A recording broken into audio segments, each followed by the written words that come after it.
तो साथियों नमस्कार, स्वागत है आप सबका आज के इस एपिसोड में। मैं हूं डॉक्टर अम्बरीश। आशा करता हूं कि आप सब बहुत अच्छे होंगे और सुरक्षित होंगे। साथियों, सुरक्षित शब्द का प्रयोग मैंने क्यों किया? क्योंकि आज मौनी अमावस्या है और मौनी अमावस्या के उपलक्ष्य में प्रयागराज में महाकुंभ में करोड़ों श्रद्धालु एक साथ पहुंच गए और कल रात में भगदड़ की वजह से कई पुण्यात्माओं को अपना जीवन गंवाना पड़ा।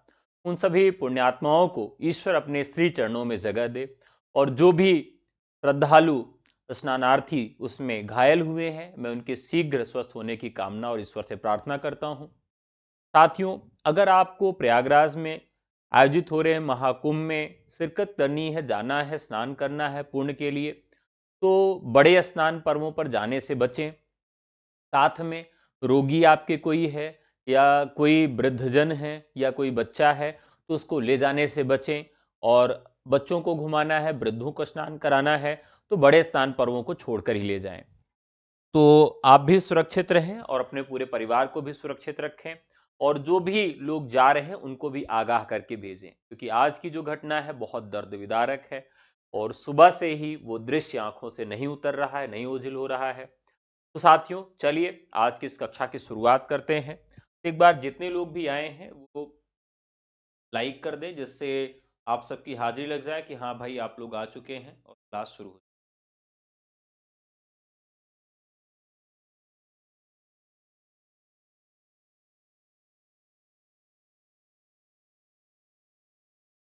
साथियों, चलिए शुरू करते हैं आज की क्लास। आज की क्लास का सबसे पहला सवाल, आज की क्लास का सबसे पहला सवाल, सवाल क्या है? सवाल है, मिश्र बंधु, मिश्र बंधुओं के साहित्य इतिहास ग्रंथ हिंदी नवरत्न में शामिल कवि हैं। अब यहां पूछा गया है इसमें शामिल कवि कौन कौन है।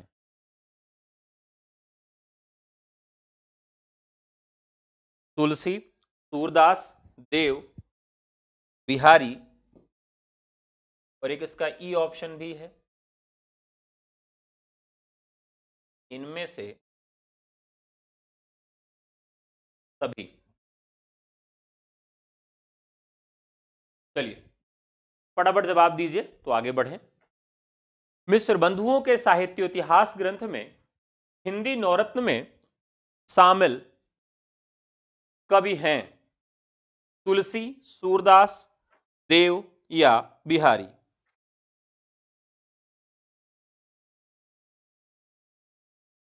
तो जल्दी जल्दी आप लोग कमेंट करके बताएं।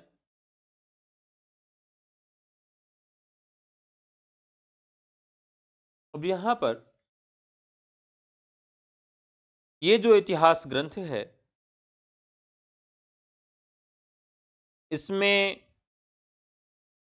मिश्र बंधुओं ने कुल 9 कवियों को शामिल किया है। कितने कवियों को शामिल किया है? 9 कवियों, यानी ऑप्शन आपका ई सही है। लेकिन ये प्रश्न आसान है।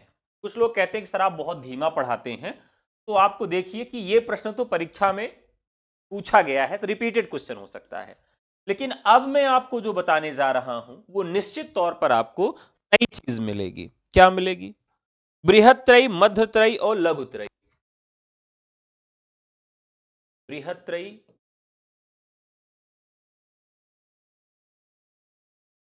मध्यत्रयी और लघुत्रयी। 9 कवि हैं टोटल, नवरत्न में 9 कवि हैं।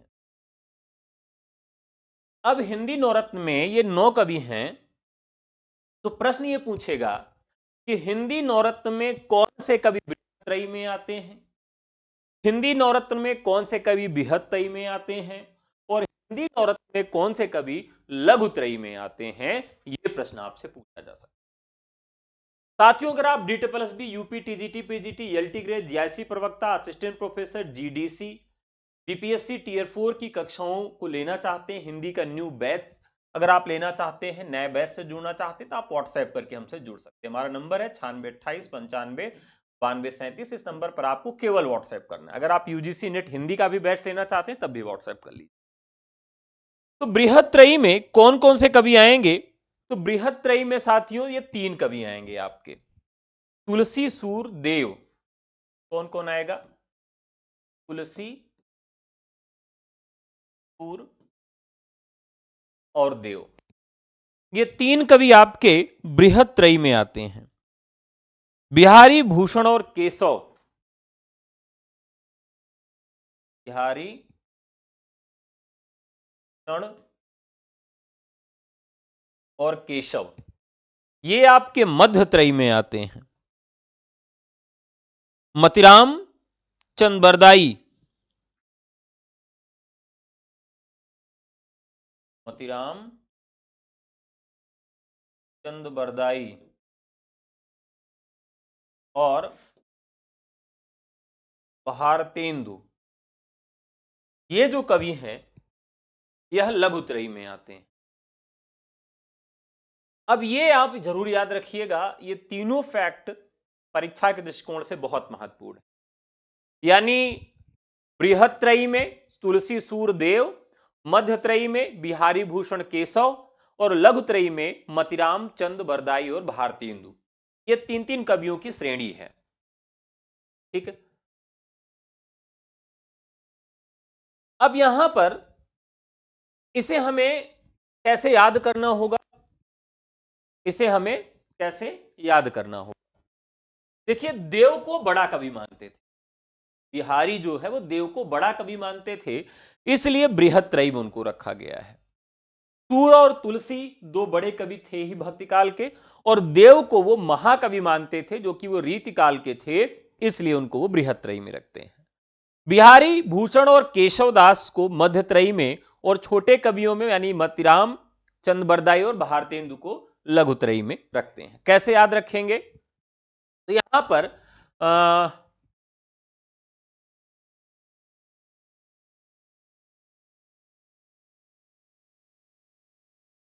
तो इसका पहले का ट्रिक जो बनेगा, T for Tulsi, S for सूर और डी फॉर देव। ठीक है, तो इसको हम इस फॉर्म में रख लें तो हो जाएगा टीडीएस। तो पानी का क्या होता है? टीडीएस लेवल मापा जाता है, पानी कितना शुद्ध और साफ है उसको कैसे मापते हैं हम? तो टीडीएस लेवल से मापते हैं। ठीक है, टीडीएस लेवल उसका कितना है? तो यानी जो सबसे उच्च लेवल का है वो उसका टीडीएस अच्छा होगा। यानी बृहत्त्रयी में TDS, T for Tulsi, D for Dev, D for Dev और यस फॉर सूर, तो टीडीएस हो गया बृहत्त्रयी का। मध्यत्रयी में बिहारी भूषण और केशव, ठीक है, बीएचके, बीएचके। तो क्या करते हैं, जो मध्य वर्ग का व्यक्ति होता है वो हमेशा घर कैसा सोचता है कि 1 बीएचके घर मिल गया, 2 बीएचके घर मिल गया, इस तरह से क्या करता है वो घर खोजता है मध्य वर्ग का व्यक्ति। तो इसलिए इसका जो ट्रिक हो गया वो हो गया बीएचके। ठीक है, कैसे याद रखेंगे? टीडीएस मतलब पानी का लेवल, सबसे उच्च निम्न कैसे चेक करते हैं? टीडीएस लेवल से। और व्यक्ति मध्य वर्ग वाला जो होता है वो बीएचके वाला घर ढूंढता है, तो बीएचके हो गया। बी फॉर बिहारी, के फॉर केशव और H for Bhushan, sorry, B for Bihari, Bihari और B H for Bhushan, B for Bihari और बी एच फॉर भूषण और के फॉर केशव। फिर लगभग सबसे छोटी वाली स्थिति आती है, इसमें मतिराम चंद बरदाई और भारतेंदु आते हैं। ठीक है, तो यहां पर क्या हो जाएगा? C for Chandra Bardai, M for Matiram और बी फॉर भारतेंदु, तो सीएमबी। ठीक है, सीएमबी। तो ये इसके अपने अलग अलग ट्रिक हो गए। तो टीडीएस, बीएचके और सीएमबी। ठीक है, तो क्या है कि टीडीएस लेवल मापने के लिए बीएचके वाले घर में स्वयं सीएम गए और उन्होंने माप कर बताया कि इसका मानक बी है। ऐसे याद रख लेंगे। अगले सवाल में चलते हैं।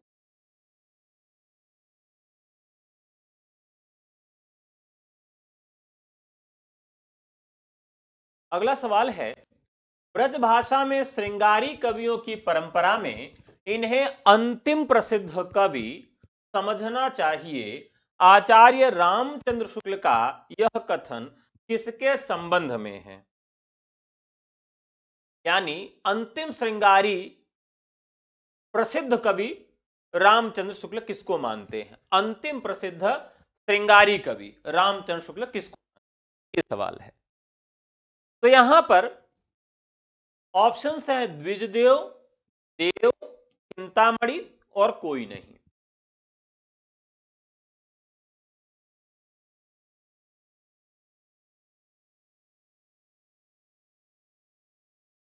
हाँ, एकदम सही बात है। अच्छा, बीएमसी कर सकते हैं, हाँ ये भी सही बात है, बीएमसी कर दीजिए दीपक जी, अच्छा ध्यान दिया दिलाया आपने। तो इसको बीएमसी कर दीजिए, कई बार ट्रिक में दिमाग में नहीं आती है तुरंत बनाने में, तो उसको बीएमसी कर दीजिए। हाँ, तो यहां पर क्या है, समझना चाहिए आचार्य रामचंद्र शुक्ल ने कथन किसके लिए कहा है। तो देखिए, वो तो मैं आपको मालूम होगा कि जब ये विवाद मच गया कि कबीर दास को उन्होंने जगह नहीं दिया, तो बाद में उन्होंने कबीर को भी जगह दे दिया था, और जो तीनों त्रिपाठी बंधु है रीतिकाल को, उनको एक साथ कर दिया था, त्रिपाठी बंधु कह दिया था। तो वो तो नवरत्न का प्रश्न है। यहां पर जो नवरत्न की 3 श्रेणियां बताई गई हैं उसको रखना है। अगर ये प्रश्न पूछे कि कबीर दास को नवरत्न में रखा गया है कि नहीं रखा गया, तो आपको बताना कि कबीर दास को भी नवरत्न में रखा गया, लेकिन बाद में रखा गया। पहले जब हिंदी नवरत्न तैयार हुआ तो कबीर दास को उसमें जगह नहीं मिली थी, काफी आलोचना हुई इनकी, उसके बाद कबीर दास को ये उसमें रखते हैं। अब यहां राइट आंसर हो जाएगा द्विज देव, क्योंकि देव को ये आचार्य नहीं मानते हैं, चिंतामणि को रीतिकाल का प्रवर्तक मानते हैं, तो ये अंतिम हो ही नहीं सकते हैं। तो यही ऑप्शन आपका सही है। प्रश्न संख्या 3।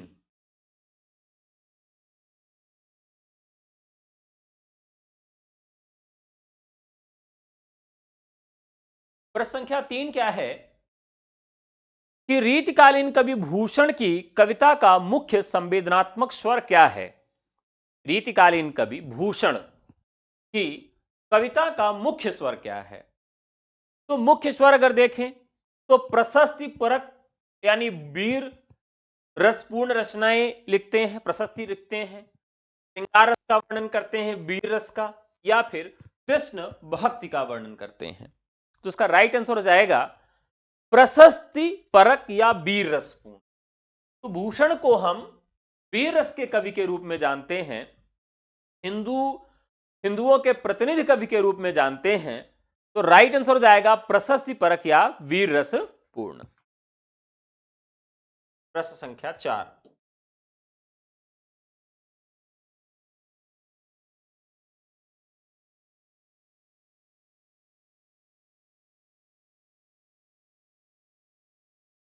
ये काफी आसान सा सवाल है, मुझे लगता है कि सभी लोग इसका जवाब दे देंगे।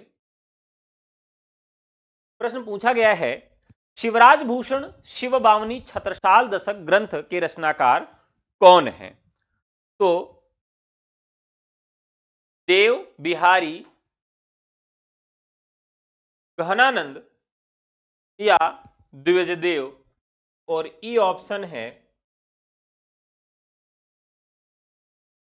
कोई नहीं। ठीक है, सवाल एक बार फिर से देख लीजिए। शिवराज भूषण शिव बावनी छत्रसाल दशक ग्रंथ के रचयिता कौन है? ऑप्शंस हैं देव, बिहारी, गहनानंद, द्विज, और इनमें से कोई नहीं। फटाफट देखिए, ज्यादातर लोग गलत जवाब दे रहे हैं। भूषण इसके रचनाकार हैं और ये ऑप्शन में नहीं है, ई ऑप्शन। यूपीएससी में आप देखते हैं कि 5 ऑप्शन आता है। भूलि कहत नवरस सुकवि सकल मूल सिंगार, यह उक्ति किसकी है? भूलि कहत नवरस सुकवि सकल मूल सिंगार। काफी महत्वपूर्ण काव्य की पंक्ति है। रीतिकाल से संबंधित यह पंक्ति है, ये आपको बताना है।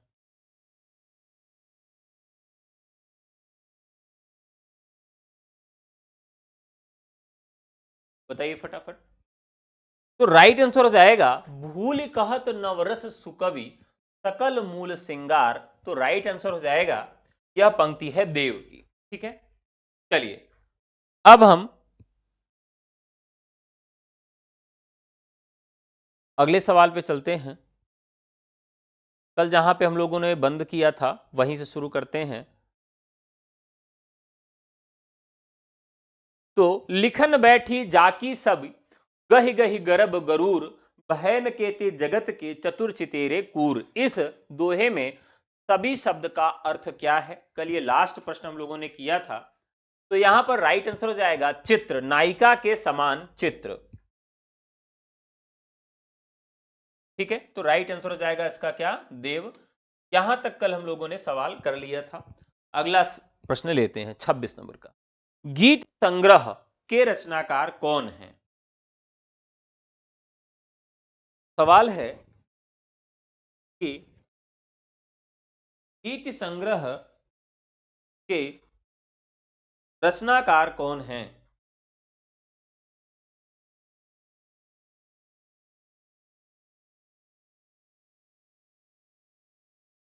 तो जल्दी से आप लोग कमेंट करके जवाब दें। ऑप्शन से हैं सूरत मिश्र, रसनिधि, रसिक गोविंद या फिर श्रीपति। गीत संग्रह।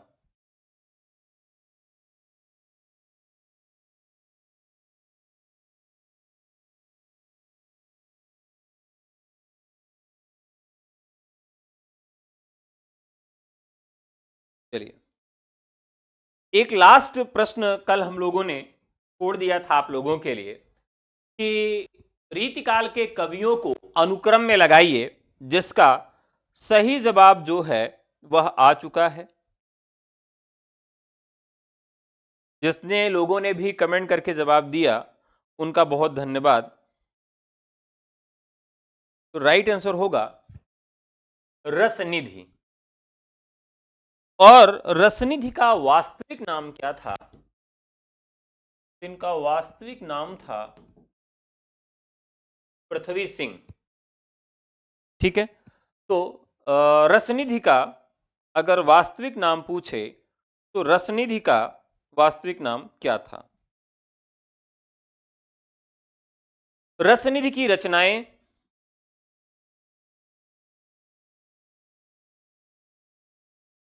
में ये महत्वपूर्ण रचना है। राम और सीता के विवाह के अवसर पर किस कवि ने मिथिला की स्त्रियों से गारी गीत गवाया? ठीक है, यानी रामलला नहछू। आप जानते हैं रामलला नहछू एक ग्रंथ है, जिस ग्रंथ के माध्यम से तुलसीदास ने यह काम किया है। क्या किया है? रामलला नहछू जो है, तुलसीदास ने दरअसल पूरे अवध क्षेत्र में उस समय जो विवाह के अवसर पर दी जाने वाली गालियां थीं, जिसको गारी कहा जाता है, वो बहुत अश्लील हुआ करती थी।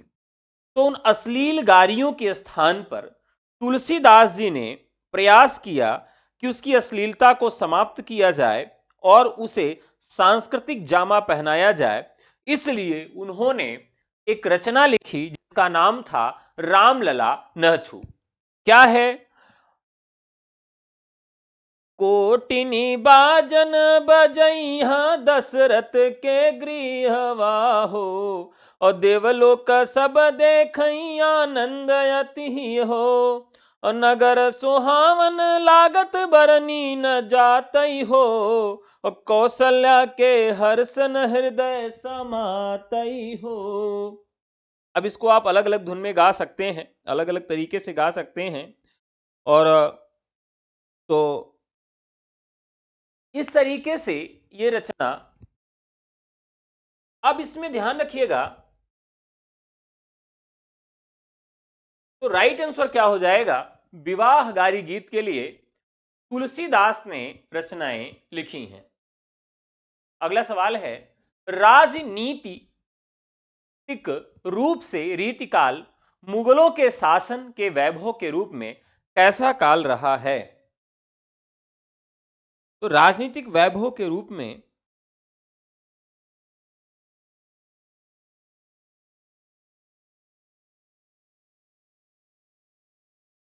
एक मिनट, थोड़ा सा मैं बैक चलना चाहूंगा, क्षमा करिएगा। तो रामलला नहछू में तो है ही है, लेकिन मुख्य तौर पर अगर गाली किसी ने गवाई है तो वो केशवदास हैं। हाँ हाँ, क्षमा करिएगा, यहां पर जो उन्होंने सोहर गवाया है, इस पे मैं भूल गया था, सोहर उन्होंने गवाया था, और गाली जो गवाई थी वो केशव ने गवाई थी। ठीक है, हाँ हाँ, ठीक है ठीक है ठीक है। तो रामलला नहछू में क्या है, मुझे एक याद आ गया, उन्होंने नहछू के माध्यम से जो होता है वो गवाया है, केशव ने गालियां गवाई हैं। तो यहां राइट आंसर हो जाएगा केशवदास।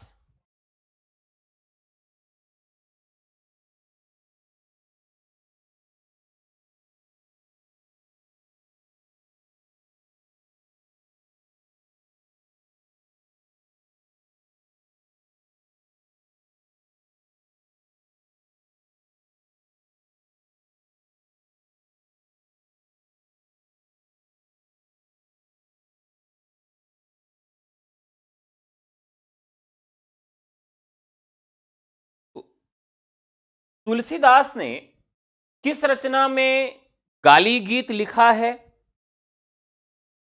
तो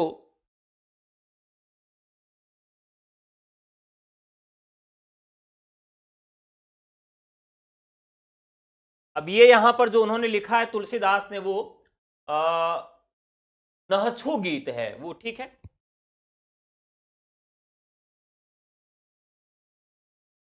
ठीक है ठीक है, चलिए चलिए आगे बढ़ते हैं। राजनीतिक रूप से रीतिकाल मुगलों के शासन के वैभव के रूप में कैसा काल रहा है? कैसा काल रहा है? चरमोत्कर्ष का युग, उत्थान का युग, विस्तार का युग, चरमोत्कर्ष के बाद उत्तरोत्तर ह्रास और पतन का युग।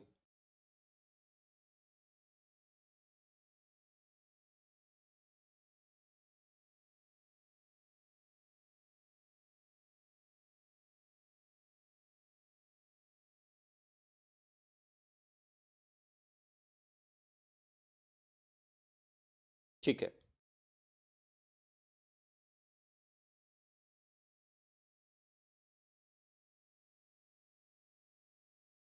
आगे देखते हैं। तो यहां पर साथियों, रीतिकाल में, रीतिकाल के मुगलों के शासन के वैभव के रूप में कैसा काल रहा है?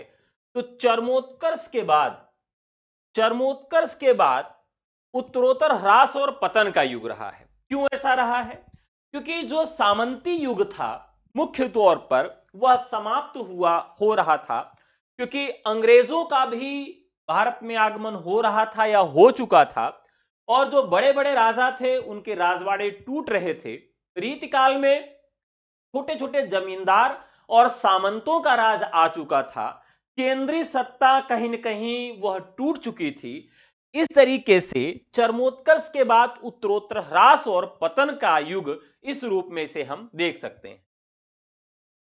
है रथ पालकी गयंद गृह ग्राम चारू, आखर लगाए लेत लाखन के तामा हूं। यह प्रश्न पूछा गया है कि यह पंक्ति किस कवि की है? तो मतिराम, देव, कुलपति मिश्र, पद्माकर। तो राइट आंसर है, यह पंक्ति है पद्माकर की। है रथ पालकी गयंद गृह ग्राम चारू, आखर लगाए लेत लाखन के सामा हो।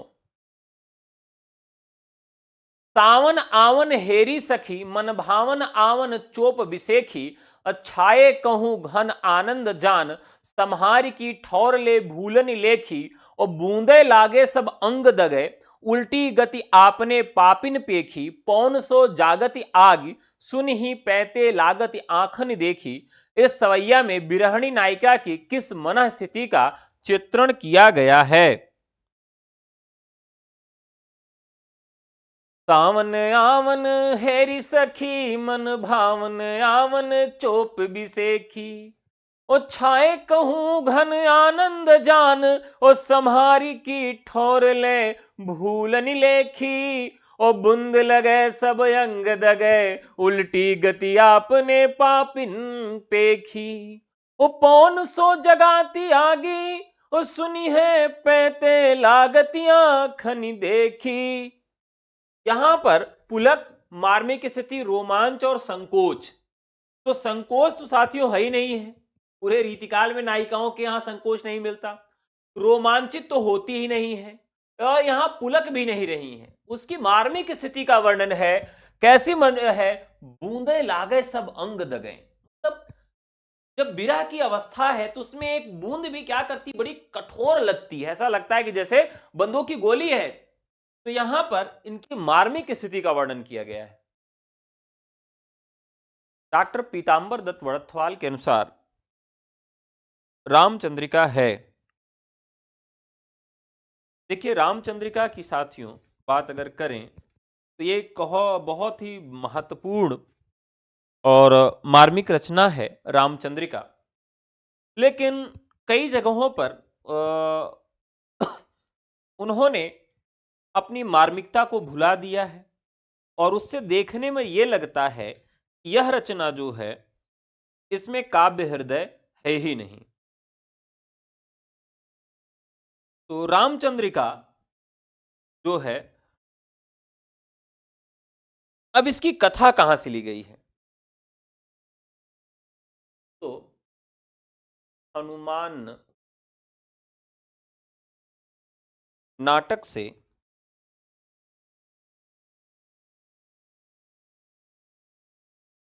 हनुमान नाटक से इसकी कथा प्रभावित है। कई बार यही प्रश्न पूछा जाता है कि इसकी कथा किससे प्रभावित है, तो इससे है। इसके साथ साथ प्रसन्न राघव, कौन सी रचना है? प्रसन्न राघव से भी यह रचना प्रभावित है। और इनके विषय में यह कथन डॉक्टर पीतांबर दत्त बड़थवाल के अनुसार रामचंद्रिका क्या है, तो वो कहते हैं यह फुटकल कवित्वों का संग्रह है। क्या कहते हैं? फुटकल कवित्वों का संग्रह है। रीति मुक्त कविता की प्रमुख प्रवृत्ति क्या है? रीति मुक्त कवि। देखिए, रीति मुक्त कवि कौन थे कि जो किसी के दरबार में नहीं गए, किसी के दरबार में वो नहीं जाते हैं, और उन्होंने अपने मन का काव्य लिखा। उन्होंने ज्यादातर रचनाएं वो लिखी जो रचनाएं उनके स्वांतः अनुभूति को व्यक्त करने वाली थी। तो इस तरीके से अलंकृति तो उनके यहां नहीं है, विरोध व्यक्तित्व नहीं है, विरहातिरेक नहीं है, अनुभूति और स्वच्छंदता। उन्होंने अपने मन का काव्य लिखा, जो उनकी स्वानुभूति थी उसको ही व्यक्त करने का काम किया। सीख सिखाई ना मानती हैं, बर ही बस संग सखीन के आवे, ओ खेलत खेल नए जल में, बिना काम वृथा कत जाम बितावे। छोड़ के साथ सहेलिन को, रह के कही कौन सवा दही पावे, कौन परी यह बानी, कौन परी यह बानी, अरी नित नीर भरी गगरी ढरकावे। नायिका की सखी का कौन सा भाव व्यक्त हुआ है, बताइए फटाफट। सीख सिखाई ना मानती हैं, बरही बस संग सखिन के आवे, ओ खेलत खेल नए जल में, बिना काम वृथा कत जाम बितावे। ओ छोड़ी के साथ सहेलिन को, रही के कही कौन सवाद ही पावे। ओ कौन परी यह बानी अरी, नित नीर भरी गगरी ढरकावे। नीर भरी गगरी ढरकावे, पानी भरी गगरी कौन ढरकाएगा भाई? फटाफट बताइए, काफी महत्वपूर्ण सवाल है।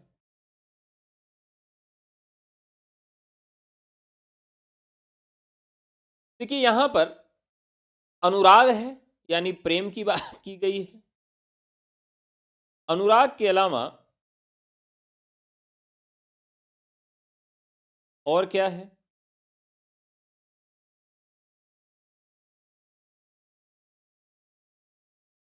क्रोध है। तो ये काव्य की पंक्ति जो है, आप देखें तो कहां से ली गई है? रामचंद्र शुक्ल के हिंदी साहित्य के इतिहास से पंक्ति ली गई। रामचंद्र शुक्ल के हिंदी साहित्य के इतिहास से यह पंक्ति लिखी गई है। अब यह कहां से ली गई है?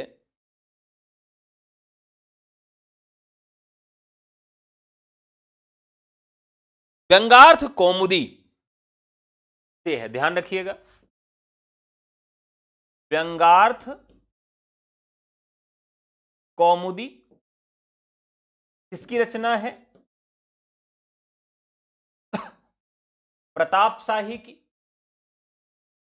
प्रताप शाही की रचना है, व्यंगार्थ कौमुदी से ली गई है।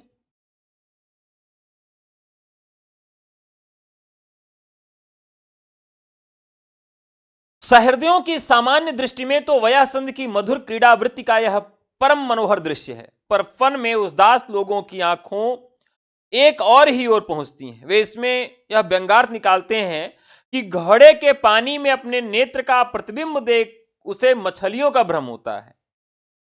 तो कई लोग इसमें क्या कहते हैं कि भैया ये यहां भ्रम अलंकार है, लेकिन यहां पर क्या है कि अनुराग नहीं है, क्रोध नहीं है, ईर्ष्या नहीं है, उपालंभ है। क्या है साथियों? उपालंभ है। उपालंभ का मतलब क्या होता है? उलाहना। उलाहना समझते हैं कि नहीं सब लोग? उपालंभ है, यानी इसमें उलाहना का प्रयोग किया गया है।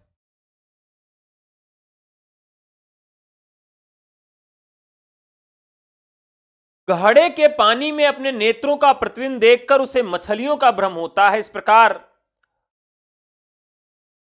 यहां पर कई बार यह अलंकार के उदाहरण के रूप में भी पूछा जाता है, तो इसको ऐसे भी याद रखना है आपको। पीर भरो जिय धीर धरे, नहीं कैसे रहे जल जाल के बांधे। उपयुक्त काव्य पंक्तियों में स्त्री की किस मनः स्थिति का वर्णन किया गया है? किस मनः स्थिति का वर्णन किया गया है? दुखातिरेक, दुख का कम होना, पीड़ा में आनंद की अनुभूति, पीड़ा से मुक्ति का उपक्रम। चलिए फटाफट जवाब दीजिए, थोड़े से बढ़िया प्रश्न ये हैं, तो प्रयास करिए कि सही जवाब दीजिए।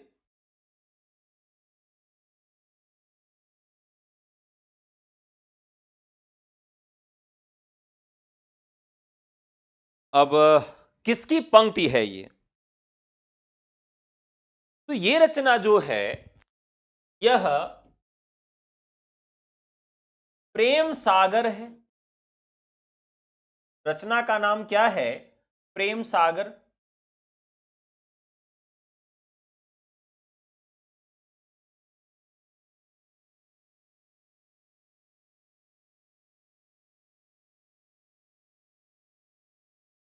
एक चीज तो यहां ये कंफर्म में आ जाती है कि यह रचना आपके घनानंद की है। ठीक है, रचना तो आपकी घनानंद की हो गई कि आप काव्य पंक्तियां वह घनानंद की है, लेकिन इसमें है किस चीज का वर्णन, यह समझना है। पीर भरो जी धीर धरे नहीं, मतलब जी धारण ही नहीं कर रहा है, बढ़ता चला जा रहा है। कैसे रहे जल जाल के बांधे। कैसे रहेंगे, यानी दुख का कम हो ही नहीं रहा है, पीड़ा में आनंद नहीं हो रहा है, पीड़ा से मुक्ति का भी उपक्रम नहीं है, दुखातिरेक है, यानी एक क्रम में दुख आगे की तरफ बढ़ता चला जा रहा है। तो राइट आंसर हो जाएगा पीर भरो जी धीर धरे नहीं, कहां दी धीर रह रहा है, कैसे रहे जल जल जाल के बांधे। तो यहां पर दुख का अतिरेक है, क्या है, दुख का अतिरेक है। और यह पंक्तियां किसकी हैं, तो यह घनानंद की पंक्तियां हैं। अगला सवाल, निम्नलिखित में से किस कवि ने सतसई रचना नहीं की है। वाह, बहुत ही मजेदार सवाल है। इनमें से किस रचनाकार ने सतसई रचना नहीं की है। सतसई क्या है, सतसई का मतलब होता है कि 700 दोहों वाली जो रचना है उसे हम क्या कहते हैं, सतसई कहते हैं। ठीक है, सतसई। बिहारी ने जो रचना लिखी है वह सतसई है और उसमें 700 दोहे हैं, कई बार पूछा भी जाता है। ठीक है, तो एक तो ये पूछा जाता है, दूसरा ये पूछा जाता है कि इनमें से किस रचनाकार ने सतसई परंपरा में कोई ग्रंथ नहीं लिखा है। ठीक है, तो सबसे पहले हम बिहारी पर चलते हैं और ये एक चीज आपको बताते हैं कि जो बिहारी ने सतसई लिखा है, बिहारी ने बिहारी ने जो सतसई ग्रंथ लिखा है उसमें क्या है। तो बिहारी सतसई पर किस ग्रंथ का प्रभाव है, तो सबसे ज्यादा अमरूक शतक का प्रभाव है। इसे याद रखिएगा, बिहारी सतसई पर अमरूक शतक का है। फिर दूसरा प्रभाव कौन सा पड़ता है, गाथा सप्तशती का भी बहुत बड़ा प्रभाव है, सप्तशती ग्रंथ का भी बहुत बड़ा प्रभाव है। सप्तशती जो गाहा उनकी रचना है हाल की, और आर्या सप्तशती, तो इन तीन ग्रंथों का बिहारी के सतसई पर प्रभाव है। अब बिहारी ने इन 700 दोहों में लगभग 600 दोहों में सबसे ज्यादा श्रृंगार का वर्णन किया। सबसे ज्यादा किसका वर्णन किया है, तो श्रृंगार का वर्णन किया है। अब इस पे किसकी किसकी टीका है, कई बार पूछा गया है। तो लाल चंद्रिका जो टीका है वह किसकी है, लल्लू लाल की है, कृष्णलाल की कृष्ण कवि, अमर चंद्रिका सूरत मिश्र की, बिहारी बिहार अंबिका दत्त की, और संजीवनी भास पद्म सिंह शर्मा की है। ठीक है, अब यह प्रश्न उठता है कि निम्नलिखित में से किस कवि ने सतसई नहीं की है। तो राम सहाय एक रचनाकार हैं, राम सहाय एक रचनाकार हैं, इन्होंने क्या लिखा है, राम सतसई लिखा है। इनकी रचना का नाम क्या है, राम सतसई है।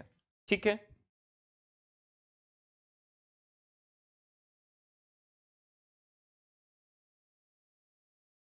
राम सतसई।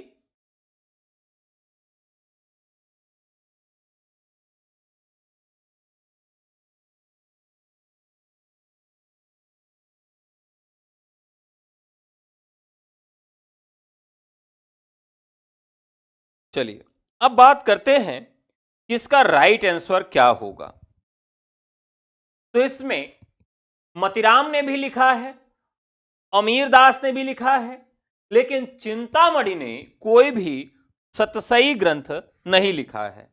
इन्होंने कोई भी सतसई ग्रंथ नहीं लिखा है। क्लियर है, अगले सवाल पे चलते हैं।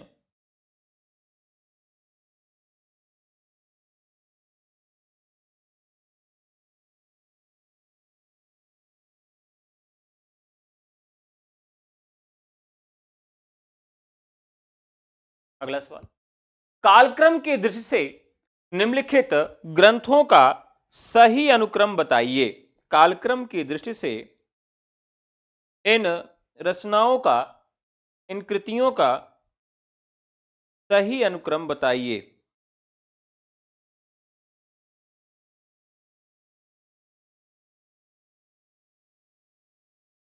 अब देखिए, रस रहस्य किसकी रचना है,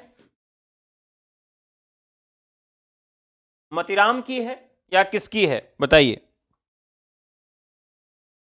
या फिर कुलपति की है? भाव विलास, देव की, काव्य निर्णय, मतीराम की, जगत विनोद, पद्माकर की। अब यहां एक चीज आप देखेंगे कि पद्माकर जो हैं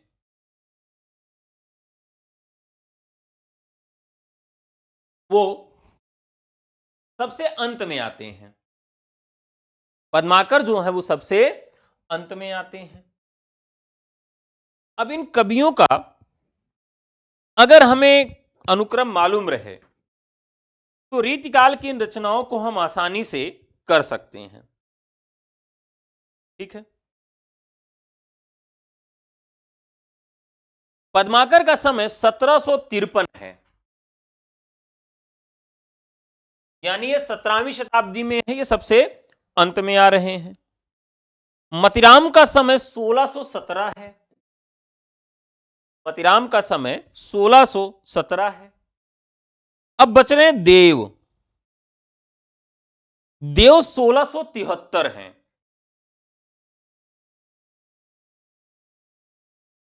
देव का समय 1673 है और जो मतीराम है उनका समय 1617 है।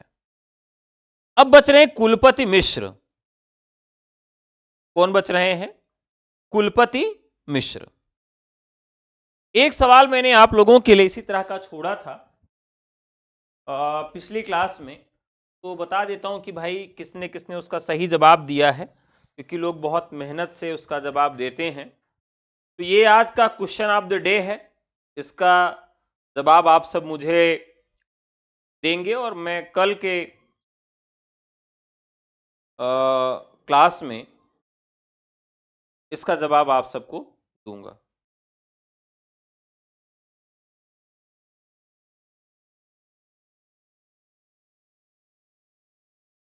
देखते हैं कितने लोगों ने जवाब दिया है। तो प्रतिभा मिश्रा ने जवाब दिया था, रीतिकाल के क्रमानुसार कवियों में सही क्रम चिंतामणि 1609, महाराजा जसवंत सिंह 1626 और देव 1673। ये जवाब आया था पिछली क्लास में। ठीक है, तो इस सवाल का जवाब जो है आप लोग कमेंट बॉक्स में छोड़ेंगे। प्रतिदिन मैं एक सवाल आप लोगों के लिए छोड़ता हूं, तो ये सवाल आपको जवाब में बताना है। अगला सवाल, बिहारी सतसई पर फिरंगे सतसई नाम से फारसी भाषा में एक टीका किसने लिखी थी? फिरंगे सतसई, शायद मैंने इस पर कल भी आप लोगों से बात किया था।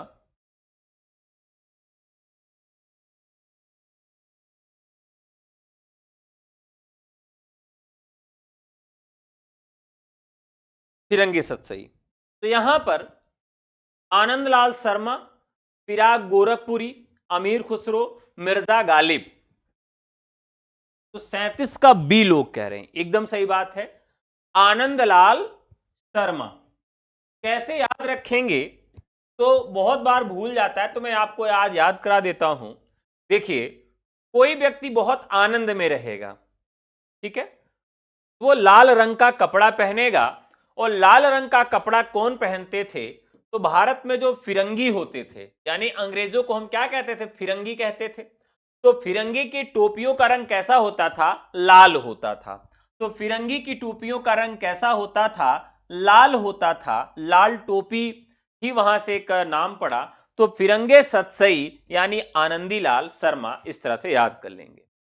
अष्टायाम किसकी रचना है? अष्टायाम किसकी रचना है? तो मैंने आप सबको एक बार पुनः कई बार बताया है कि अष्टायाम के नाम से कितने लोगों ने रचनाएं लिखी हैं। तो एक रचना आपको मिलती है नाभा दास की। नाभा दास ने अष्टायाम लिखा, देव ने लिखा, अग्रदास ने लिखा और रसखान ने लिखा। तो इतने सारे लोगों ने अष्टायाम के नाम से रचना की है। यहां कौन आ रहे हैं? देव आ रहे हैं। तो देव ने अष्टायाम में क्या लिखा है? नायक नायिकाओं के 8 प्रहरों का वर्णन किया गया है। नायक और नायिकाओं के 8 प्रहरों का वर्णन किया गया है इस रचना में।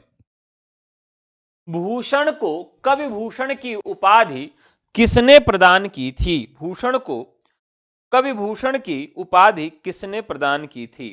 तो सोलंकी राजा रुद्र शाह ने इनको भूषण की उपाधि प्रदान की थी। अगला सवाल, गंगा लहरी किसकी रचना है?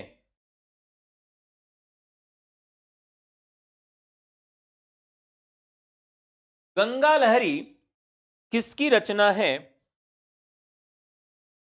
तो राइट आंसर हो जाएगा पद्माकर। अब आपको याद होगा कि मैंने पद्माकर की सभी रचनाओं को आपको याद कराया था। पद्माकर की सभी रचनाओं को मैंने आपको याद कराया था और बहुत मजेदार ट्रिक से हमने इनकी रचनाओं को याद किया था। ठीक है, तो चलिए, पद्माकर का मतलब क्या होता है? अगर पद्माकर शब्द का अर्थ निकालें तो पद्माकर शब्द का अर्थ क्या होगा? एक बार जितने भी लोग देख रहे हैं वो मुझे फटाफट कमेंट करके बता दें कि अगर पद्माकर शब्द का अर्थ निकाला जाए तो क्या अर्थ होगा पद्माकर शब्द का? फटाफट बताएं। देखिए, पद्माकर सिंह, इनका जन्म कहां होता है? बांदा में होता है। और किसके किसके दरबार में रहे? तो रघुराव अप्पा, महाराजा जैतपुर, नोनो अर्जुन सिंह, परीक्षित, अनूप गिरी। अनूप गिरी हिम्मत बहादुर बिरुदावली, कई बार पूछा गया प्रश्न है। हिम्मत बहादुर बिरुदावली, ये किसके ऊपर लिखा गया है? तो अनूप गिरी के ऊपर लिखा गया है। प्रताप सिंह, जगत सिंह, भीम सिंह और दौलत राव सिंधिया, कुल मिलाकर ये 10 लोगों के दरबार में, 10 लोगों के दरबार में रहे हैं। हाँ, ठीक है, जलाशय से भरा कमल, एकदम से मैंने इनकी रचनाओं को आपको याद कराया था। धन्यवाद। आगे, निम्नलिखित में से कौन सा कथन असत्य है?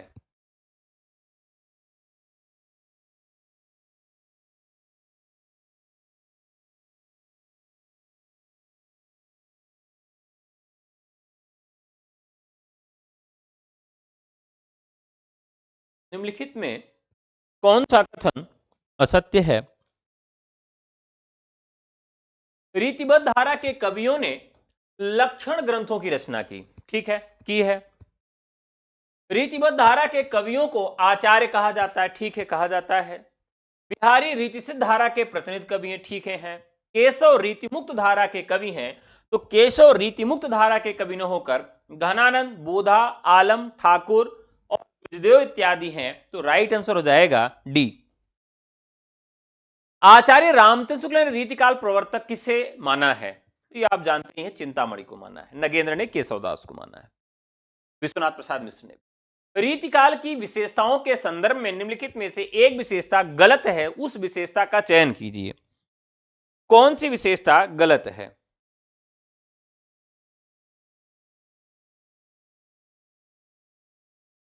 रीतिकाल में अलंकरण की प्रधानता है, हां है। रीतिकाल की प्रमुख भाषा ब्रज भाषा है, हां है। रीतिकाल में प्रकृति का आलंबन रूप में वर्णन हुआ, रीतिकाल में लक्षण ग्रंथों की प्रमुखता है, हां है। लेकिन रीतिकाल का आलंबन रूप में वर्णन नहीं हुआ है, प्रकृति जो है वो उद्दीपन रूप में आई है। किस रूप में आई है? उद्दीपन रूप में आई है।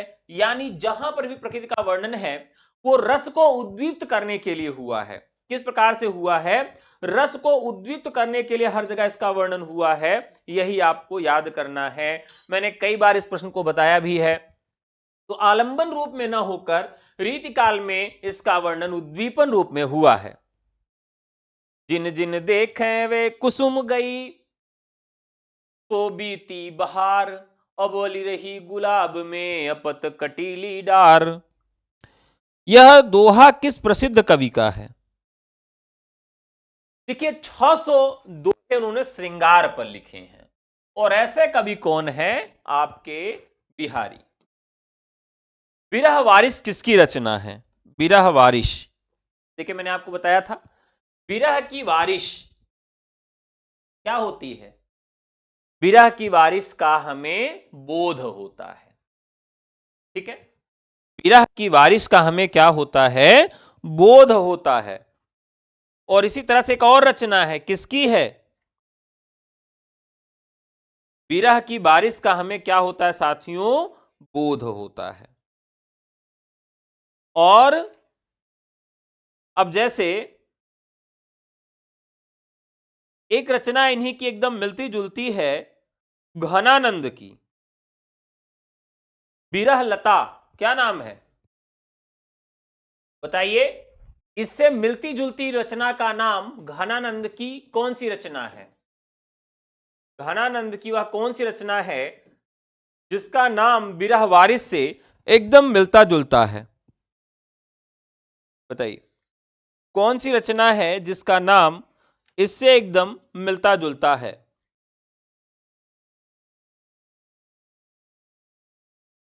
तो विरह बारिश और इश्क नामा ये दो रचनाएं आपके बोधा की हैं, और शुक्ल ने, अच्छा, और घनानंद की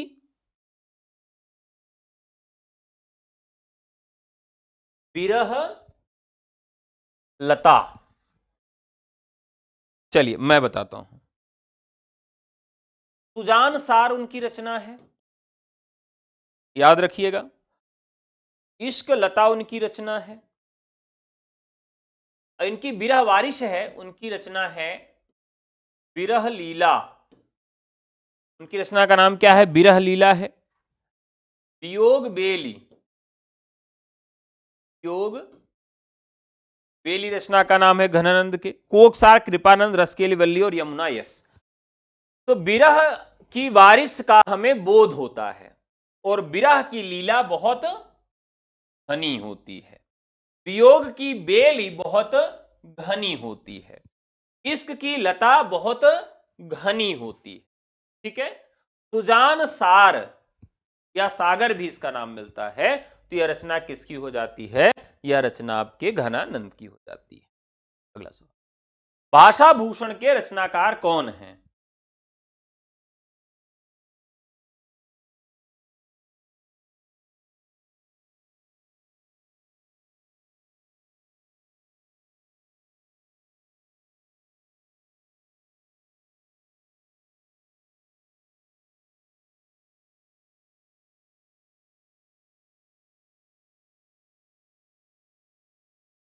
यह जसवंत सिंह की रचना है भाषा भूषण, जो कि अलंकार पर आधारित है। जाति विलास किसकी रचना है, तो विलास शब्द अगर आए तो आपको तुरंत देवों को याद करना है। किसको याद करना है, देवों को। किस रीतिकालीन रचना को छंदों का अजायब घर कहा जाता है, रामचंद्रिका।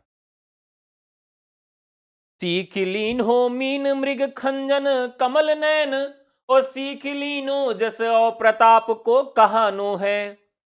यह पंक्तियां किस कवि की हैं,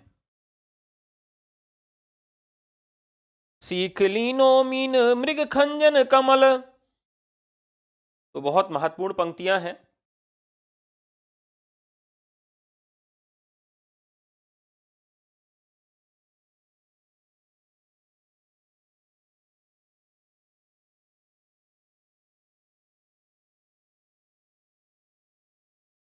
तो राइट आंसर इसका होगा, इसकी पंक्तियां हैं तो वही ठाकुर। ठीक है, ठाकुर की पंक्तियां, बहुत सही, सही जवाब है। इनकी सी विशुद्ध सरस एवं शक्तिशालिनी ब्रजभाषा लिखने में और कोई कभी समर्थ नहीं हुआ, रामचंद्र शुक्ल ने किसके विषय में कहा है। तो रीति मुक्त कवियों में सबसे ज्यादा अनुरक्त थे रामचंद्र शुक्ल, घनानंद। तो राइट आंसर घनानंद। निम्नलिखित में से रीतिकालीन आचार्यों की श्रेणी में कौन शामिल नहीं है,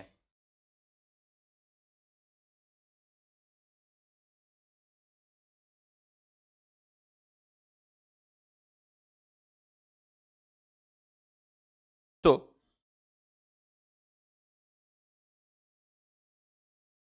उद्गाता आचार्य जो हैं वह इन श्रेणियों में नहीं सम्मिलित हैं।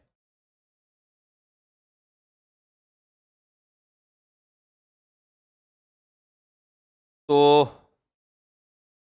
आज का जो सवाल है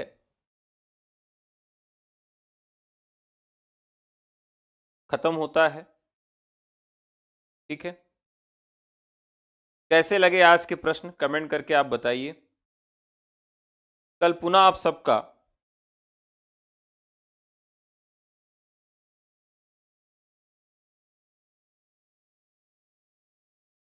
अच्छा, बहुत सारे लोग सोच रहे होंगे ये उद्गाता आचार्य क्या है। तो यानी जो बहुत उच्च होता है, उच्च स्वर में गाने वाले जो आचार्य हैं।